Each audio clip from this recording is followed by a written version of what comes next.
Hey friends, just recently a whole bunch of you have come and talked to me about feeling limited by leaders. Powerful. Someone came and spoke to me about how they felt like they were never allowed to do anything under a leader. And I just want to just unpack some of that stuff for you.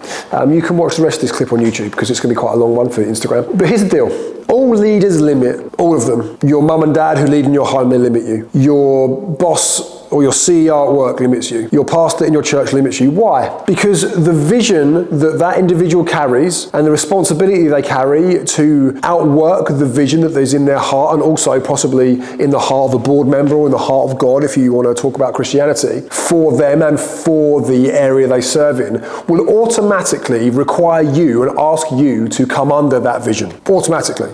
So anything of your heart that doesn't serve that vision immediately is placed on the back burner. And in that sense, you're always limited by leaders. Always. By the way, if you're a leader and you're watching this, you always limit people. You cannot help it. We hate the word limit. We hate it. But it's a very, very good thing for us. Why? Because it's in the areas of limitation in your life where you learn to deal with frustration. You learn to deal with anxiety, or you learn to deal with feelings of hatred even towards someone. And actually your character grows because you take it back to the Lord and you grow in character because the limitation that's placed on you is for your good and for your benefit. And actually it grows you in the character to steward your own vision as you grow older and as you are released into more and more activity in your life. So friends, not only do all leaders limit, limitation is a good thing. Now, what I want to say is this. You have a choice with limitation, and you can go through one of two doors. The first one is resentment, and you can resent the limitation. You can resent it, and you can build stories and narratives in your head that sound like this. He doesn't like me. She's controlling. He's doing this deliberately. Guys, we do this all the time. We ascribe intentionality to someone wanting us to serve them in their vision if they're leading a business.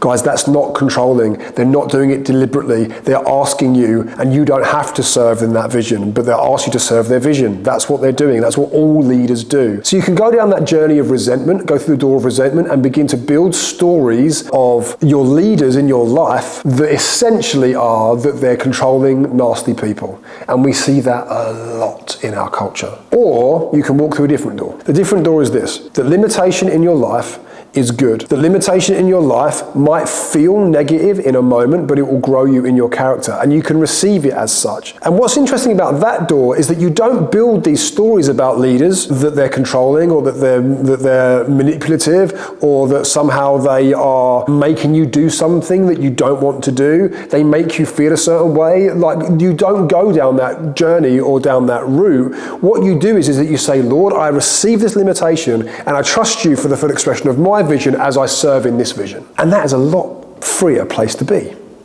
Now listen, some leaders 100% aren't just limiting you, they're crushing you. Only God can crush you.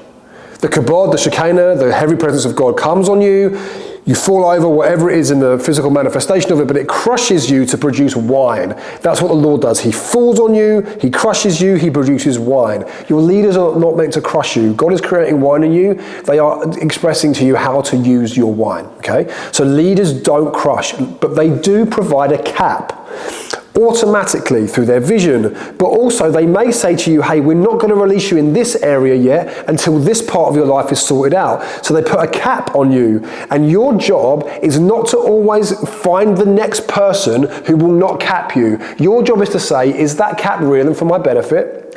And your job is to say, okay, I receive that feedback in my life so that I can become a better and stronger person as a result of it. But if you are aware and you're discerning that actually your leader is asking you to surrender to them, or they're crushing you, or you have absolutely no freedom, your voice is completely shut down, then get out of that thing. But do me a favor. Before you get out of being crushed by a leader, make sure you're not just being limited or capped, which will be a benefit to you. Because even under cap and limitation, you will still have space to innovate. And what will happen is this: your leaders will begin to see you not as servers of the vision, but partners in the vision. And as you use your skill set to innovate and grow different aspects in yourself and also in the vision that you're serving, watch, you become a partner not just a servant. And as you become a partner, there is more and more trust built to release you into the things that are ultimately in your heart to achieve. Friends, don't avoid the limitation or the cap. Embrace it. Get out of a crushing environment, 100%, but make sure your discernment is that you are being crushed, not limited. Because if you walk away from limitation, then you'll find yourself walking away from character growth, and that means you'll find yourself walking away from your own destiny. Peace.